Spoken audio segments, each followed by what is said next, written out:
अच्छा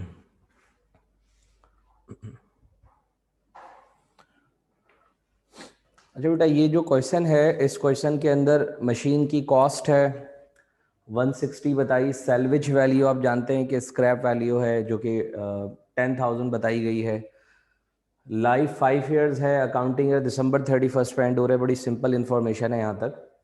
company sum of the year digit method जो है वो यूज़ कर रही है। ये एक नया मेथड आ गया है डेप्रिसिएशन का, और रिक्वायरमेंट में ये है कि डेप्रिसिएशन एक्सपेंस निकालना है फर्स्ट 3 इयर्स। फर्स्ट 3 इयर्स का मतलब ये है जिस साल ख़रीदा है उस ईयर का, और उसके बाद 2 इयर्स का मजीद निकालना है। लाइफ वैसे 5 इयर्स है, लेकिन डेप्रिसिएशन 3 इयर्स का कैलकुलेट करना है।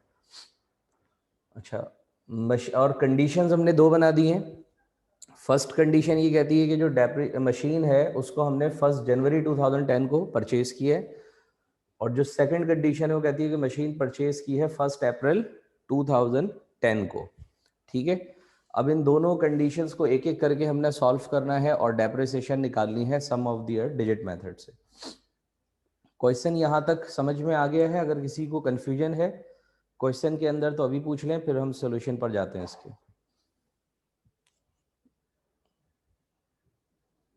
सर, ये जो आपने लिखा है machine was purchased on Jan 1st 2010 और machine was purchased on April 1st 2010, तो दोनों में 3-3 ईयर का निकालना है, दोनों केसेस है। जी जी, दो डिफरेंट केसेस हैं। मशीन को एक बार एज्यूम कर लेते हैं कि 1 जनवरी को खरीदा है, तो फिर किस तरह 3 ईयर्स का डेप्रिसिएशन निकलेगा, और सेकंड टाइम एज्यूम कर लेते हैं कि 1 अप्रैल 2010 को खरीदा, तो अब 3 साल का डेप्रिसिएशन कैसे निकलेगा। ठीक है,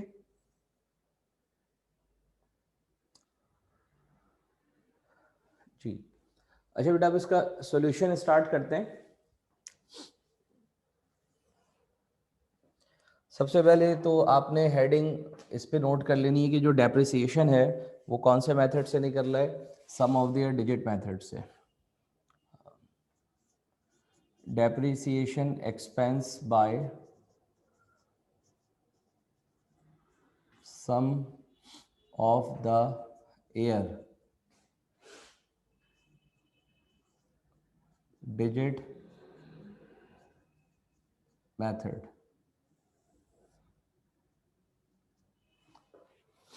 ठीक है, ये हेडिंग आपने नोट कर ली। अब इसका फॉर्मूला लिखना है कि depreciation expense is equals to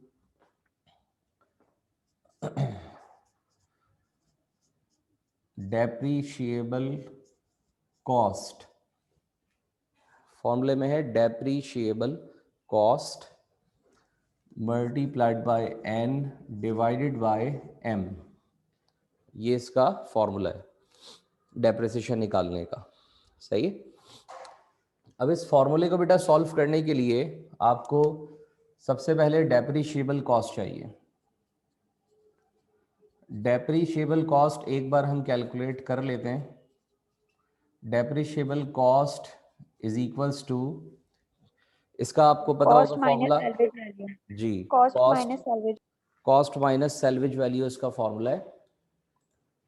ठीक है, तो कॉस्ट हमने अभी जो अपना डाटा बनाया है उसमें कॉस्ट कितनी रखी है, 1,60,000, और सैल्वेज वैल्यू है 10,000, तो डेप्रिशिएबल कॉस्ट बन रही है 1,50,000। ये तो पहला एलिमेंट जो है वो हमारा मुकम्मल हो गया। इसके बाद आते हैं बेटा एम पर। एम जो है वो यहाँ किसको कहा जा रहा है इसको समझते हैं। एम कहते हैं सम ऑफ डिजिट्स, इसको हम एम का नाम देते हैं, जो कि एक्चुअली मेथड है हमारा। इसमें हम करते क्या हैं कि जितने भी डिजिट्स हैं, किस चीज़ के डिजिट्स हैं, लाइफ के। लाइफ के जितने भी डिजिट्स हैं उन सब का हमने सम करना है। अब लाइफ के जो डिजिट्स हैं बेटा, वो लाइफ चूंकि हमारी 5 इयर्स थी, तो 1 + 2 + 3 + 4 + 5 इज इक्वल्स टू 15। 15 को हम कहेंगे सम ऑफ डिजिट्स, यानी तमाम लाइफ के जो डिजिट्स हैं उन सब का टोटल है आपके पास 15। क्लियर हुई बेटा यहाँ तक बात? सर, ये वापस बताएं। सम ऑफ डिजिट्स को एम कहा जा रहा है। फॉर्मूले में देखें एम आ रहा है ना, तो m यहाँ क्या है, सम ऑफ डिजिट्स है। अब सम ऑफ डिजिट्स का मतलब ये है कि जो इसकी लाइफ है, जो कि कितने ईयर्स की लाइफ है इसकी, 5 ईयर्स की, तो इसके जो डिजिट्स हैं वो 5 डिजिट्स बने। उन 5 डिजिट्स को हमने सम कर लेना है, यानी 1 + 2 + 3 + 4 + 5 = 15। ये 15 इसके लाइफ के डिजिट्स का सम हो गया। ठीक है,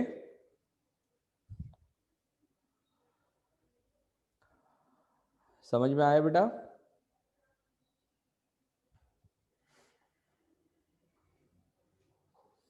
कोई कंफ्यूजन है तो पूछ लीजिए अभी।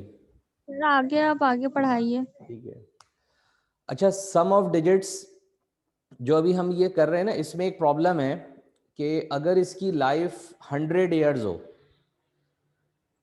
फर्स्ट कर लीजिए कि लाइफ इसकी 100 ईयर्स है, तो अब कैसे सम करेंगे आप?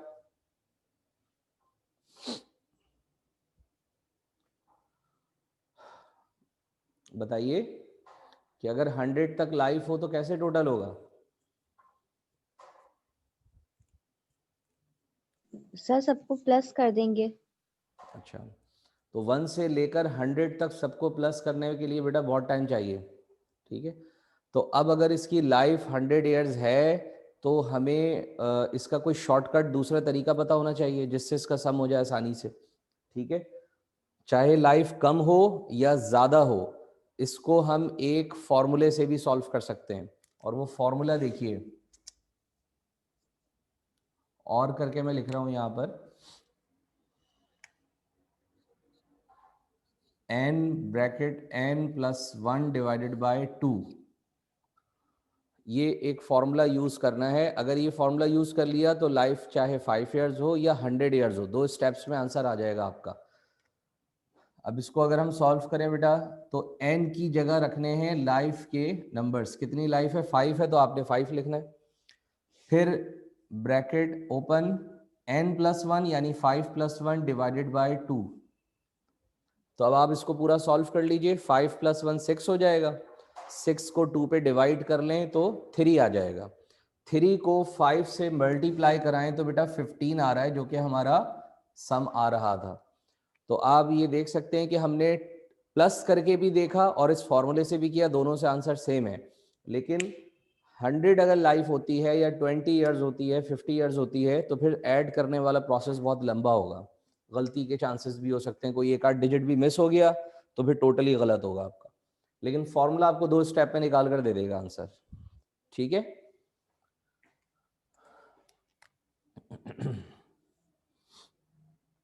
अच्छा, अब इसके बाद बेटा आपके पास जो n है, n को हम यहां कह रहे हैं डिजिट ऑफ रिमेनिंग लाइफ।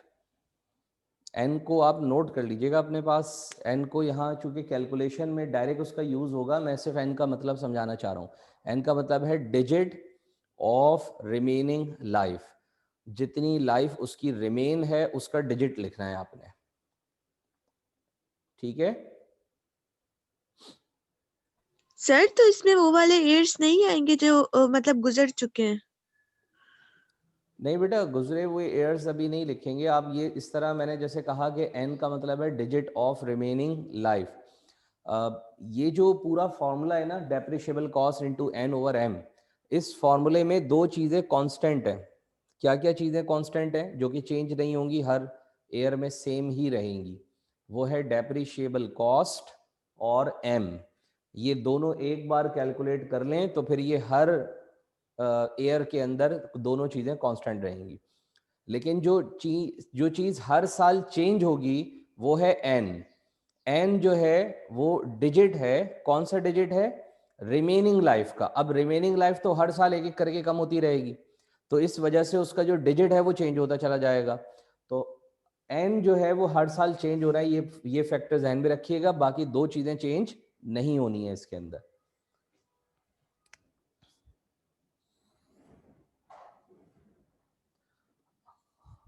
अब हम इससे देखते हैं कि डेप्रिसिएशन कैसे कैलकुलेट होता है।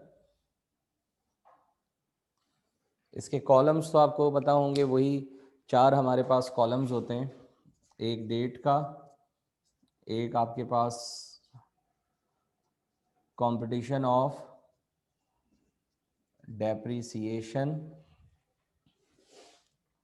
डेप्रिसिएशन एक्सपेंस और एक्यूमुलेटेड डेप्रिसिएशन, ये कॉलम्स हैं।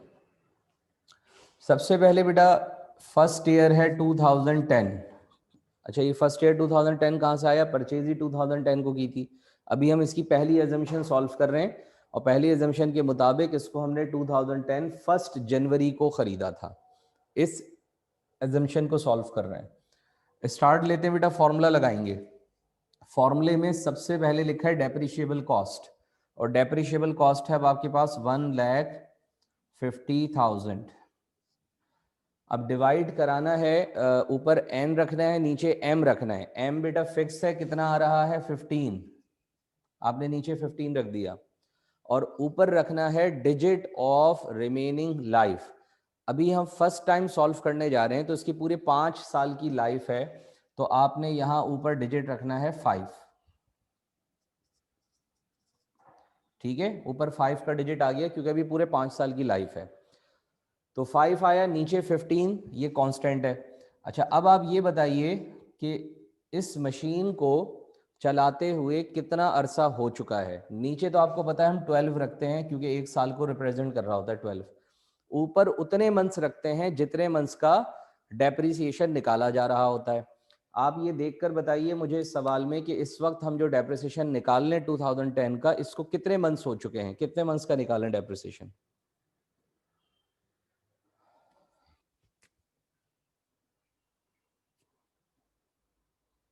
12 का। जी बेटा बोलिए।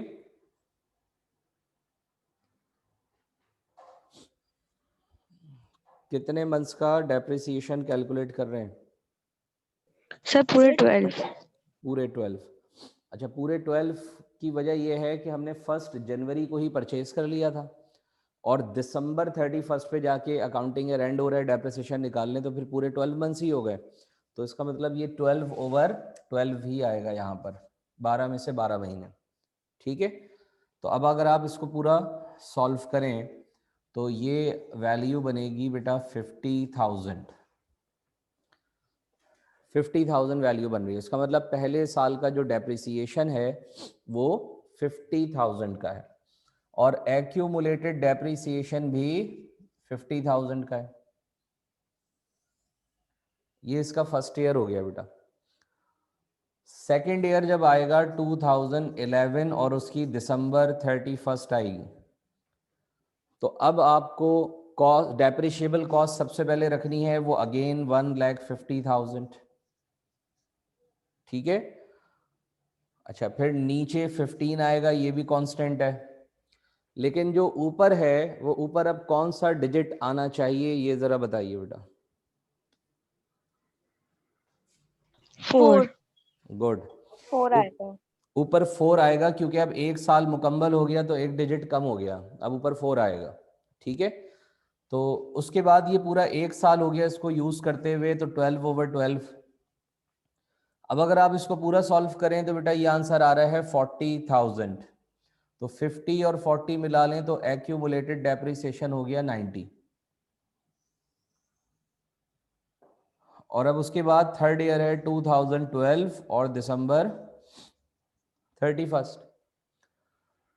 अब आपके पास डेप्रिशिएबल कॉस्ट बेटा 1,50,000 है, नीचे 15 आएगा, ऊपर डिजिट बताएं। 3।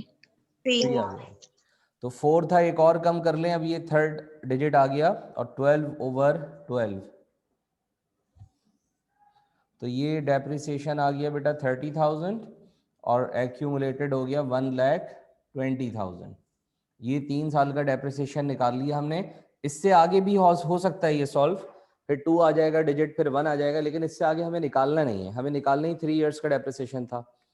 यहां तक बेटा जो अगर किसी को क्लियर नहीं है पॉइंट तो वो पूछ लें पहले।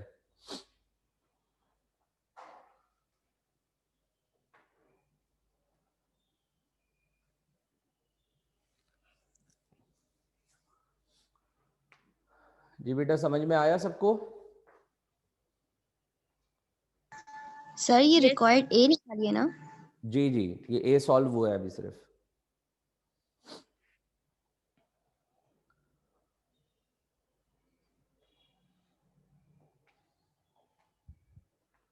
सर इसके अंदर जैसे डिमिनिशिंग बैलेंस मेथड के अंदर एक रिस्ट्रिक्शन थी कि लास्ट में जो डेप्रिशिएट हो वो आएगा, तो इसके अंदर तो कुछ ऐसा नहीं है। नहीं बेटा, वो मैंने उसी वक्त क्लियर किया था कि ये रिस्ट्रिक्शन सिर्फ डिमिनिशिंग में है, बाकी किसी मेथड में नहीं है। इसमें चाहे इसके लाइफ के लास्ट ईयर तक जाना हो, डेप्रिसिएशन ऐसे ही निकलेगा फॉर्मूले से।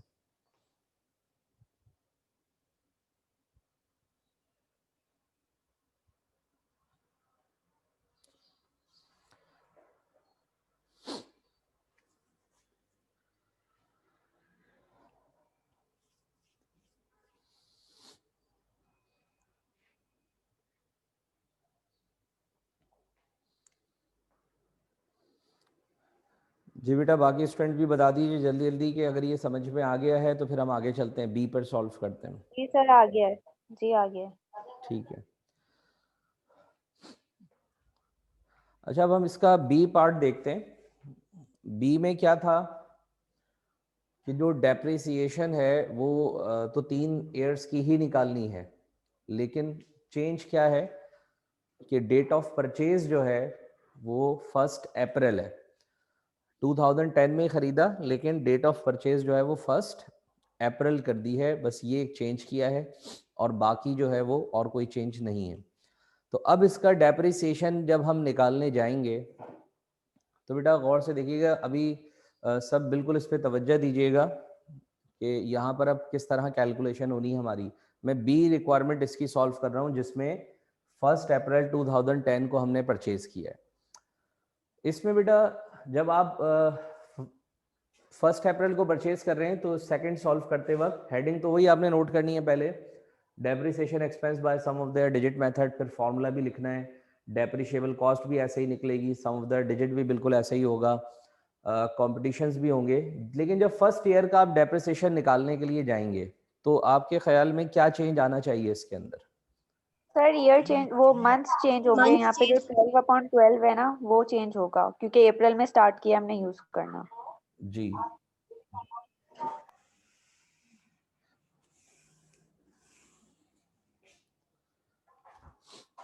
फर्स्ट अप्रैल को अगर हम परचेज करें तो दिसंबर 31 तक उसके 9 मंथ्स कंप्लीट हुए होंगे। ठीक है, तो 9 आउट ऑफ 12 मंथ्स का डेप्रिसिएशन कंप्यूट करना होगा। और अब अगर आप इसको पूरा सॉल्व करें तो इसका जो डेप्रिसिएशन है वो 37,500 आ रहा है। तो यही आपका एक्यूमुलेटेड डेप्रिसिएशन भी हो जाएगा।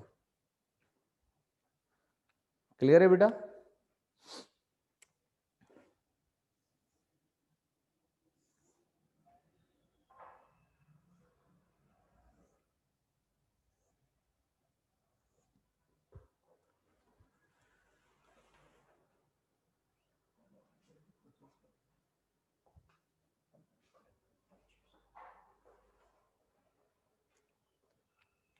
तो बेटा ये फर्स्ट ईयर में ये चेंज आ रहा है कि 9 मंथ्स ऊपर आ रहे हैं, इस वजह से कि 1 अप्रैल को परचेज किया था, दिसंबर तक जाकर उसके 12 मंथ्स जो है 9 मंथ्स जो है वो पूरे हो रहे हैं।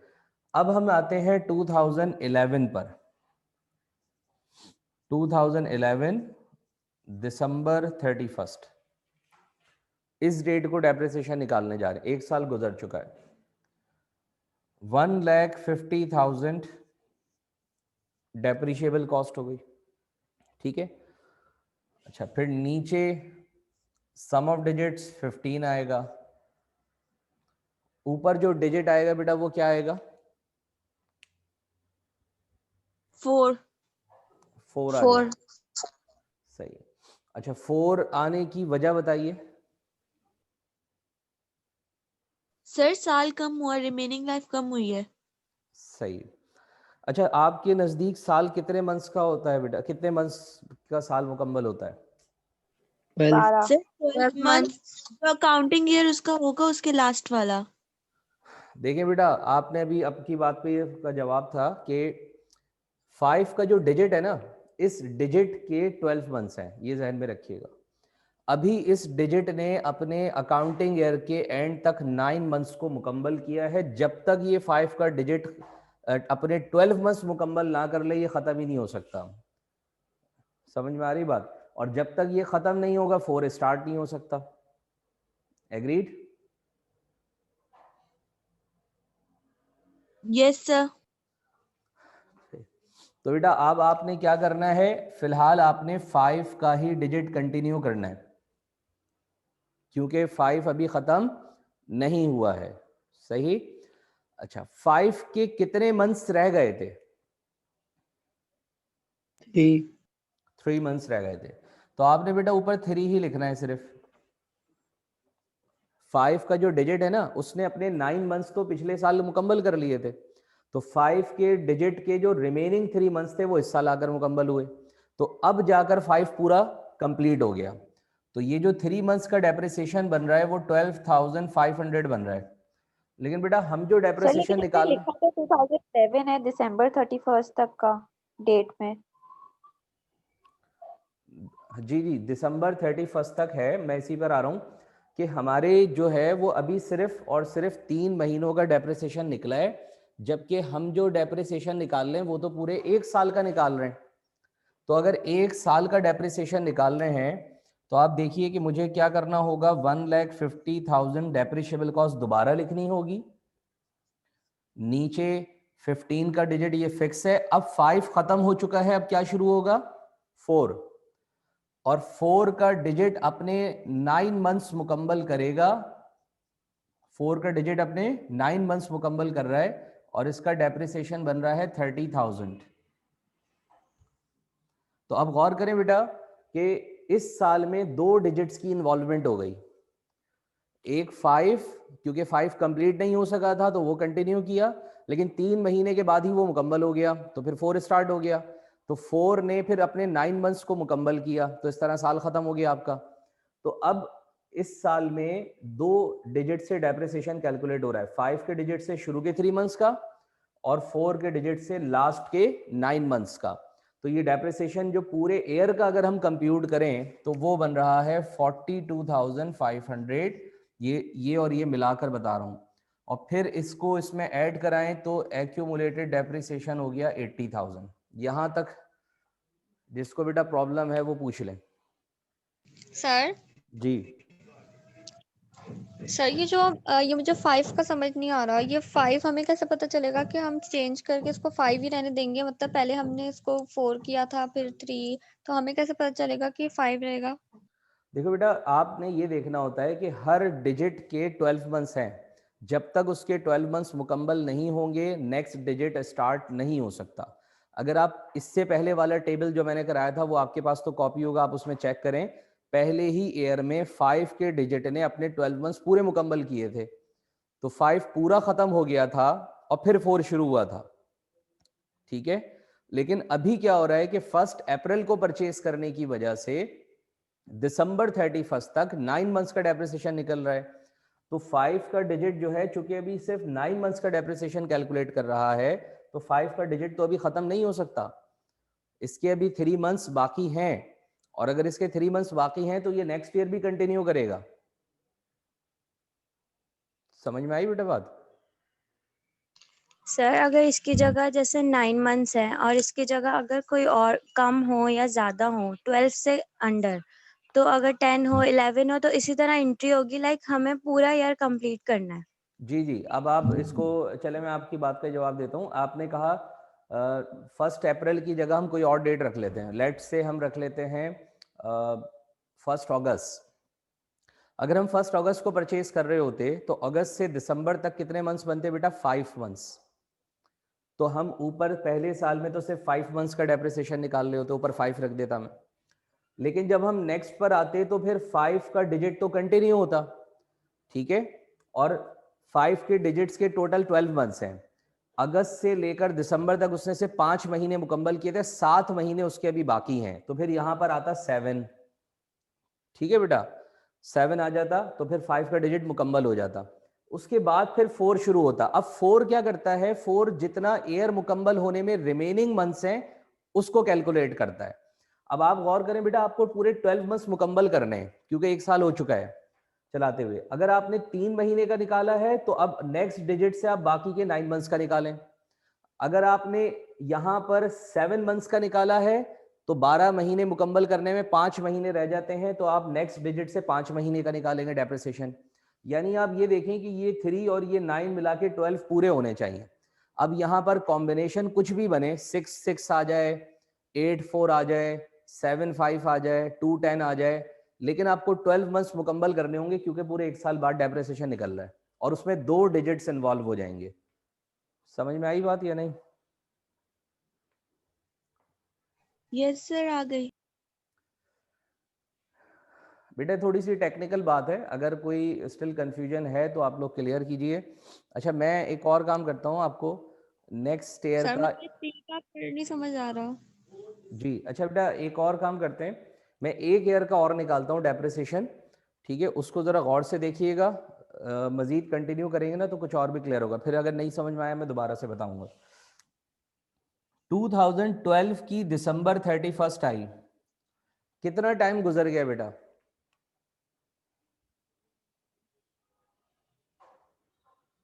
जी कितना सर टाइम? अभी पहले हम 4th मंथ के 3 मंथ्स की एंट्री दोबारा पास करेंगे ना 2012 में। इस पे तो आते बेटा कि हम इसमें किस तरह डेप्रिसिएशन निकालेंगे। मैं आपको ये बताना चाह रहा हूँ कि कितने मंथ्स का डेप्रिसिएशन निकलेगा। पूरे 12 महीने हो गए ना, पिछले साल की Yes. दिसंबर से इस साल की दिसंबर पर आ गए तो पूरे 12 महीने कंजम्पशन हो चुकी है, मशीन की यूज हो चुका है, डेप्रिसिएशन निकालना होगा। अब डेप्रिसिएशन निकालने का तरीका देखिए, इसमें ये याद रखें कि अगर आपके पास पहले साल में मशीन पूरा 1 साल नहीं चली पहले साल के अंदर, तो फिर आने वाले हर ईयर में डेप्रिसिएशन 1 साल की जो है वो 2 फ्रैक्शन से कैलकुलेट होगी। सही है?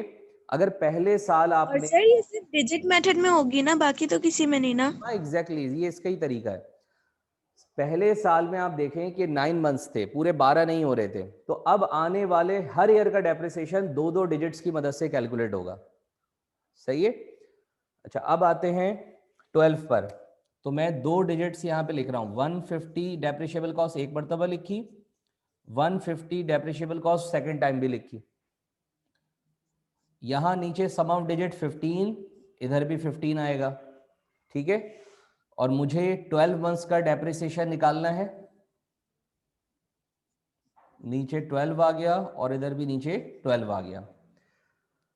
इंपॉर्टेंट है बेटा कि अब ऊपर क्या आना है। सबसे पहले तो मुझे बताएं, ये मैं 150 डेप्रिशिएबल कॉस्ट लिखी, नीचे 15, मैं ऊपर इस वक्त कौन सा डिजिट लिखूं?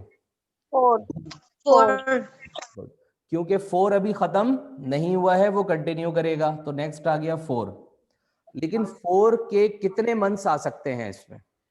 3 मंथ। गुड, 3 3 मंथ्स आ सकते हैं। 9 मुकम्मल हुए थे, रिमेनिंग 3 इधर आ जाएंगे, ठीक है? तो ये आ रहा है बेटा 10,000 का डेप्रिसिएशन। अब 4 खत्म होने के बाद कौन सा डिजिट स्टार्ट होगा? 3 तो ऊपर 3 आ गया। अब ये 3 का डिजिट अपने कितने मंथ्स को मुकम्मल करेगा? 9 गुड, 9 9। तो इधर 9 आ गया आपके पास, तो ये हो गया 22,500 का डेप्रिसिएशन, और दोनों ऐड कर लें तो 32,500 और 80 में ये मिला लें तो 1,12,500। अब बताइए बेटा, समझ में आया या नहीं?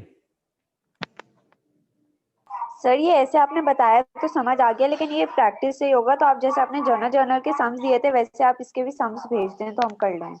जी जी बिल्कुल। सर वो दोनों मेथड्स के भी भेज दीजिएगा, पिछले जो आपने करवाए ना। ठीक है बेटा, ठीक है, मैं पास पेपर में तो काफी टफ क्वेश्चंस है ना, तो आप ये वाले पहले भेज दें ताकि हम प्रैक्टिस स्टार्ट कर दें। ठीक है, मैं हलीमा को ईमेल कर दूंगा, तो वो फिर आप लोगों को दे देंगी, ठीक है?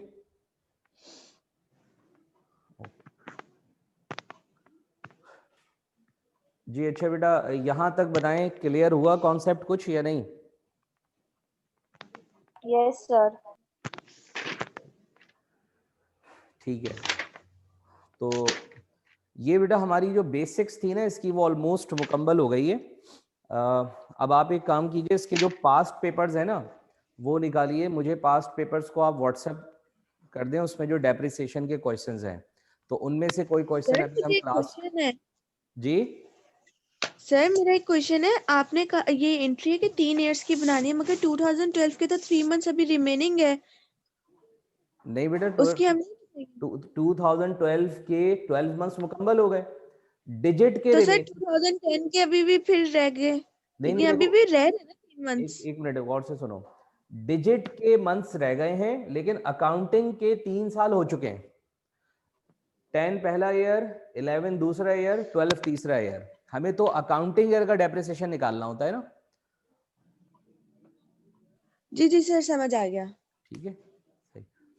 अच्छा, अब आप लोग एक काम करें बेटा, मुझे जो है ना जल्दी से व्हाट्सएप आप कर दीजिए पेपर्स जो हैं आपके पास, उसमें जो डेप्रिसिएशन का क्वेश्चन है वो आप व्हाट्सएप कर दें मुझे, 2-3 ईयर्स के, तो उनको फिर हम यहाँ सॉल्व करके देखते हैं।